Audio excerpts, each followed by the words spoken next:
Thank you, everyone, for joining me for these live internet studies week after week. This is topic 13 of 18 different topics in a internet study that is an hour and a half long, and we're going to jump right into live internet studies. Segment number 1, which is Eschatology, a biblical study of end-time events. We're working from a book written by Chris White. He's a Christian. He's a Prewrather.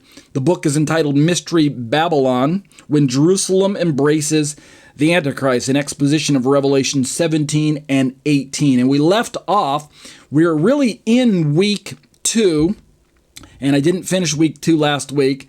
So we're in week 2 of John's vision of the woman and the beast. And so we're going to jump right in where we left off. We're in part 3, the woman's appearance. And let's start looking at this woman in Revelation chapter 17, work our way down through it, and glean what we can from knowing that the Old Testament has already given us types and shadows of these garments and who wears them and why, and see if that can point us in the direction of identifying this mystery Babylon of the end time. So part 3, again, this is week 2, second part of week 2. And we're going to finish this tonight, and then we'll be poised for week 3 next week. But we're in part 3 of week 2, the woman's appearance. Let's look more closely at how the woman in Revelation chapter 17 is described. First of all, we notice that she's got purple and scarlet garments. And it's no secret that from the ancient Near Eastern perspective, that these garments were colors of royalty and of priesthood. You've heard of royal blue? That's where we get that from, is that royalty back in that day wore these type of dyed garments made from very, very precious and hard to manufacture materials.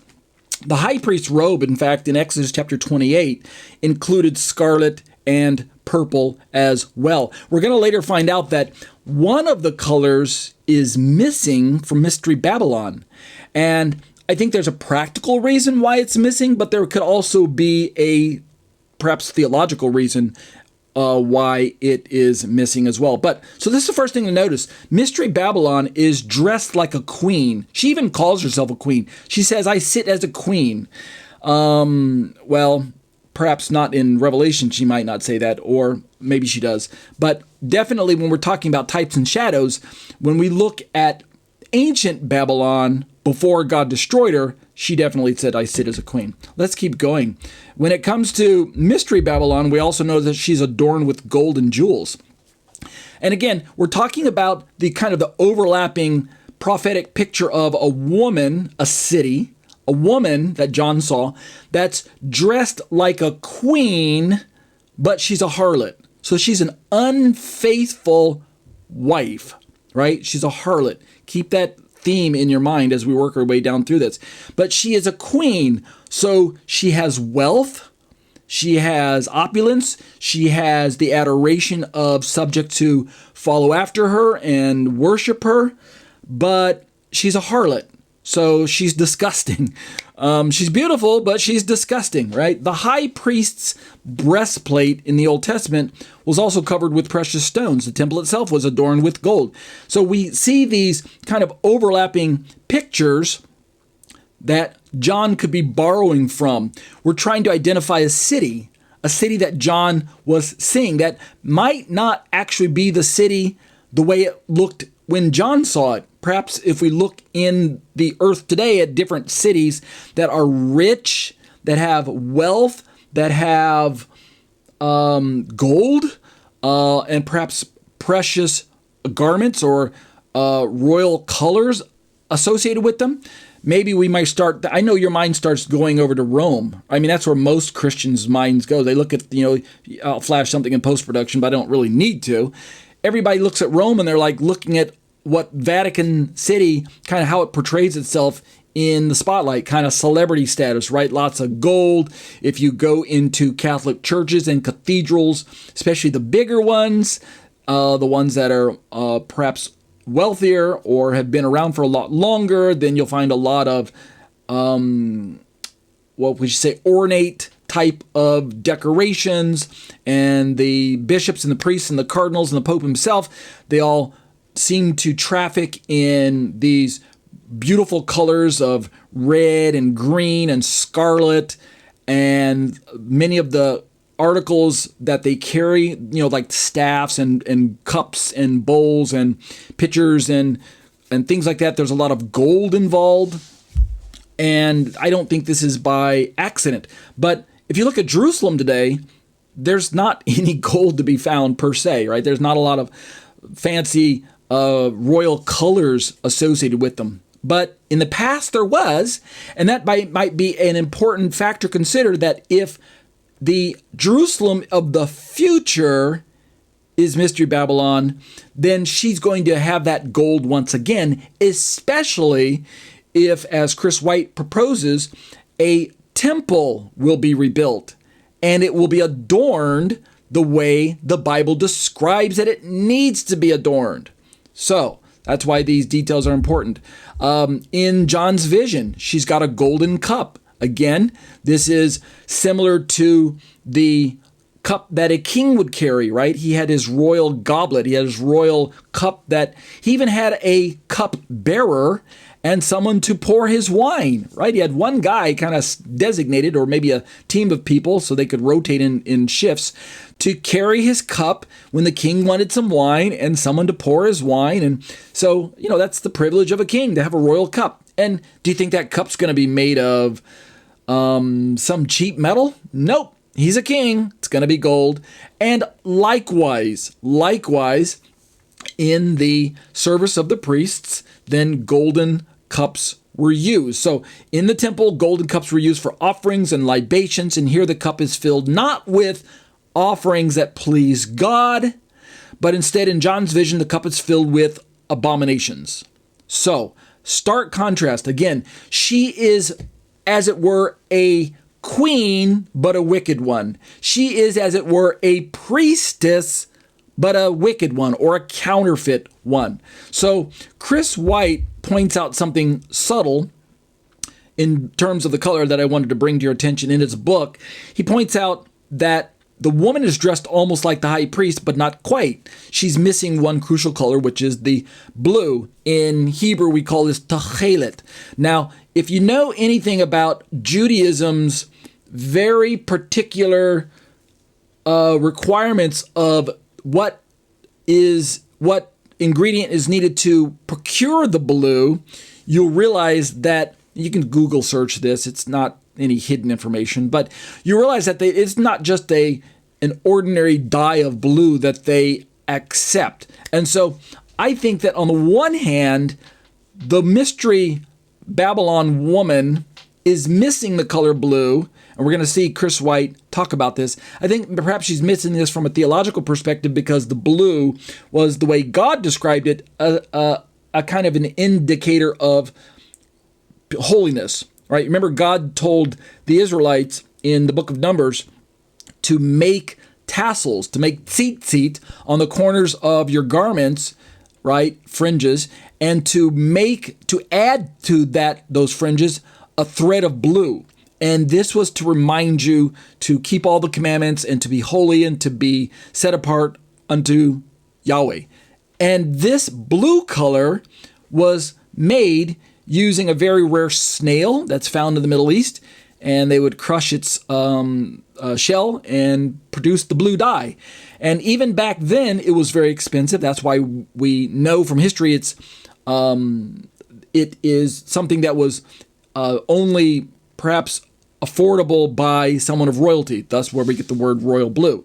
Kings could wear this color, or nobility could wear these colors, and the priests wore these blue-dyed garments and things like that. Basically, a lot of, just almost everything that was cloth was dyed blue from the Old Testament perspective when it comes to temple worship.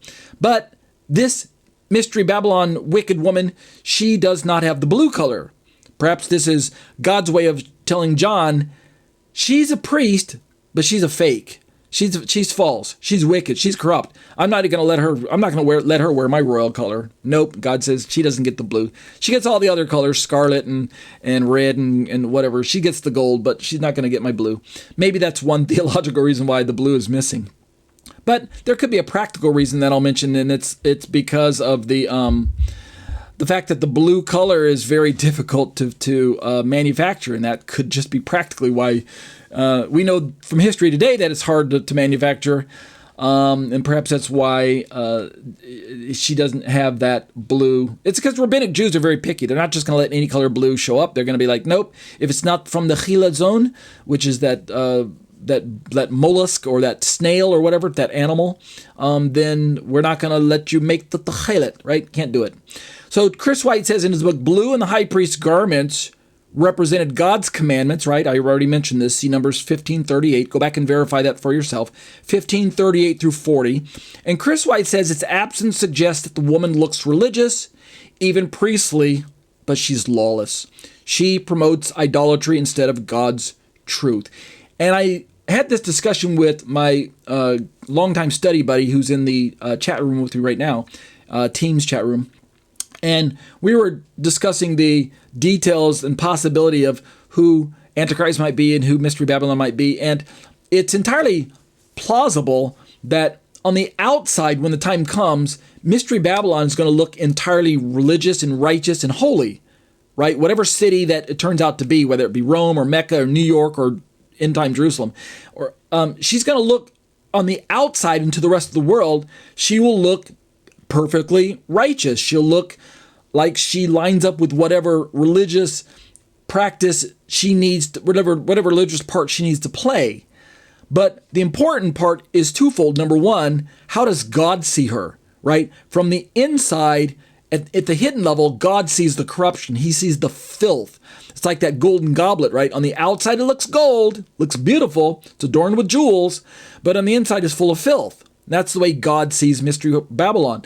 She might be playing the religious part on the outside that the world expects her to play, but on the inside, at the core, she's satanic, she's Luciferian, she's demonic, she's full of the blood of the martyrs, she is a murderer, she's adulterous, she's seductive, she's leading the world into false religion and idolatry. She worships the high priest. She endorses his program. So that's why we need to see things from God's perspective first. Second, we need to remember that Satan will be in control of this city, whoever she turns out to be, right? She is in collusion with the beast that she's riding, the scarlet beast with 7 heads and 10 horns. And this beast is also satanic. So Satan has a relationship with this city, this woman, meaning he also knows that on the outside she needs to fool everyone, but on the inside he's perfectly fine pulling all the strings. She's his puppet city.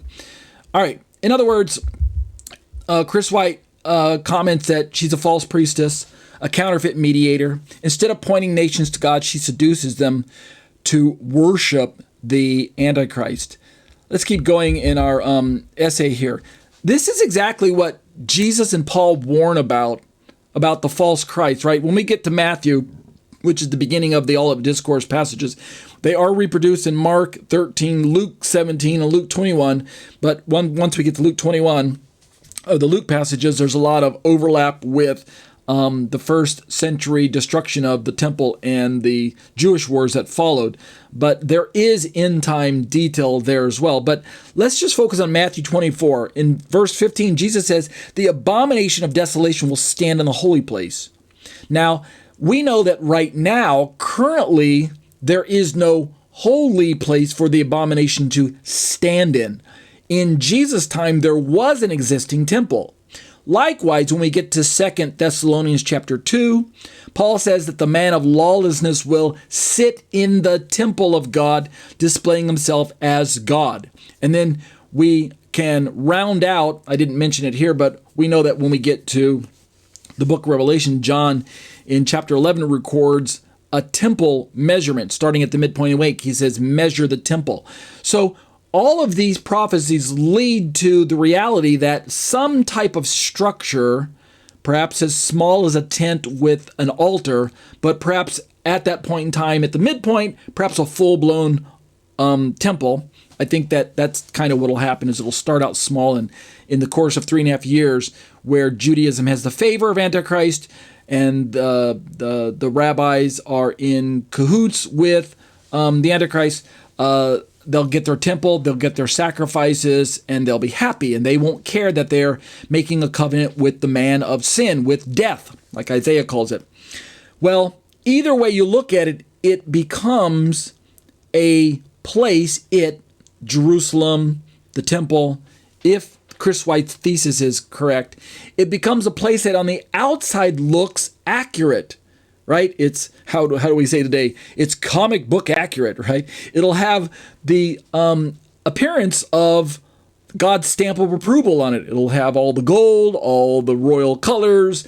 It'll have all the furniture. It'll have the animal sacrifices. It'll have the attention of worldwide Judaism and probably a good number of Christians as well.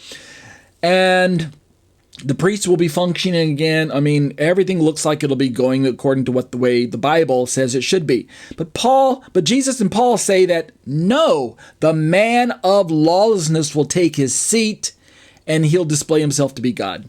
So it will be a place that allows for corruption to be manifest ultimately. All right, that's why we're talking about Mystery Babylon in the mysterious sense of the word. Mystery Babylon could very well turn out to be Jerusalem acting as the world's false priest, embracing the Antichrist as Messiah and leading the world astray. Now, I know what you're thinking. You're thinking, what? Judaism today is not a worldwide, is not a religion that's embraced by everyone in the world. But if the time comes for Antichrist to win the favor of the major players in the Middle East, somehow he's going to have to subdue Islam, because Islam currently will not allow any sort of religious activity other than their own to take place on the Temple Mount area, right? Do anything up there, even so much as bring a Bible, and you're ready to start World War III.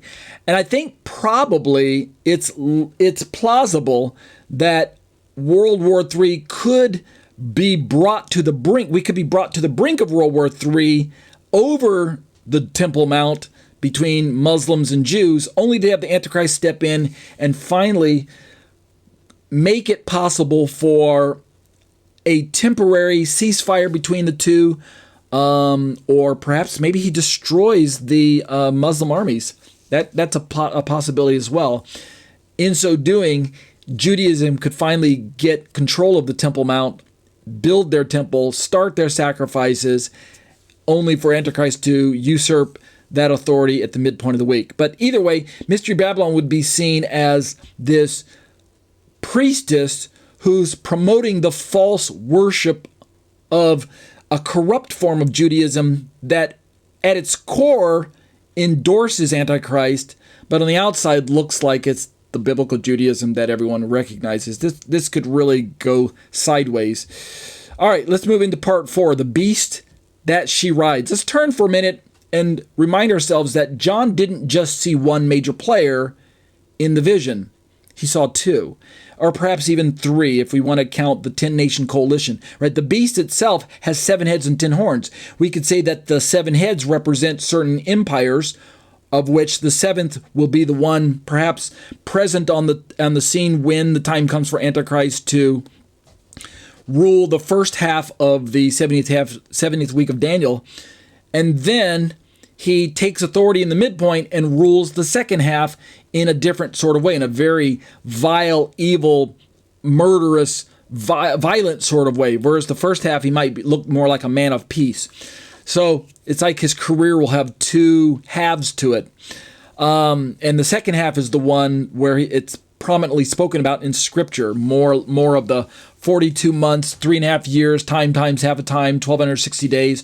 All of those are, I believe, normally referring to the second half of the week, where he does the most damage to the world because of his worldwide declaration that he is God. But the first half of the week could very well be marked by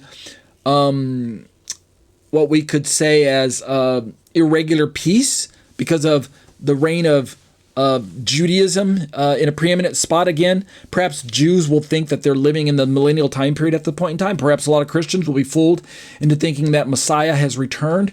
Perhaps Antichrist will reveal himself as Messiah then, only to turn out to be Satan incarnate at the midpoint.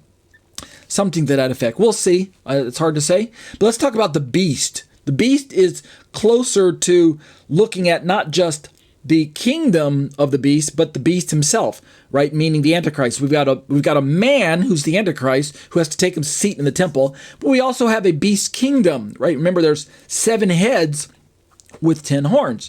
So the vision also shows the woman riding a scarlet beast. Who is this beast?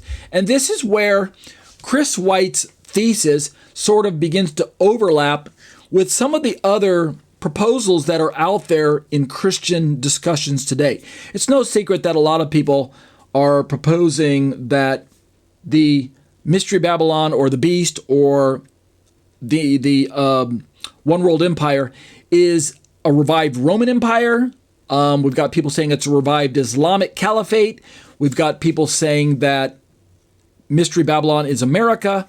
Obviously, Rome is a candidate. Mecca is a candidate. We're going to dismantle. We're going to discuss those proposals more closely when we start turning into week number 3, starting next week, which will be chapter 2 of Chris White's book. But for now, suffice to say that the beast that Revelation describes in chapter 17 and 18 has actually already been introduced to John in Revelation chapter 13. So the Antichrist is known to John at this point in time. In Revelation 13, there we see a beast with 7 heads and 10 horns. He speaks blasphemies against God. He wages war against the saints. So this is already a player that's been described before we get to Revelation chapter 17. We also learn from chapter 13, which we didn't read, which I recommend you go back and read on your own. We learned there that the beast is someone who's going to very likely have lived, will die, and then be resurrected. Will this be the empire that lives, dies, and is resurrected? Or will this be a man who lived, dies, and is resurrected? We're not certain either way. There's a lot of details that go all the way back to the Old Testament that have to be looked at, and this study isn't prepared to tackle every one of those details. But suffice to say, at the time of John's writing, John says that one of the empires was, meaning Rome, right? 7 heads, 5 have fallen, 1 is, and 1 has yet to come. And when he comes, he'll live for a short time. So we need to recognize that this beast is a man, but is also a kingdom, because John talks about 5 have fallen. Well, it's not like one guy who's lived 5 different times and died 5 different times, right? But the kingdoms have come and gone. I'm of the impression that the traditional Christian reading of the 7 heads being in this order, Egypt, and I'll flash this in post-production, Egypt, Assyria, Babylon, Medo-Persia, Greece, Rome, and then the 7th empire. Some people say it is a revived Roman Empire. Some people say it's a revived Islamic caliphate. Some people say it was Hitler's Nazi Germany. And others say it's not yet here. It's a kingdom we haven't seen yet. So we'll have to talk about those in time. Either way, let's continue in my essay here.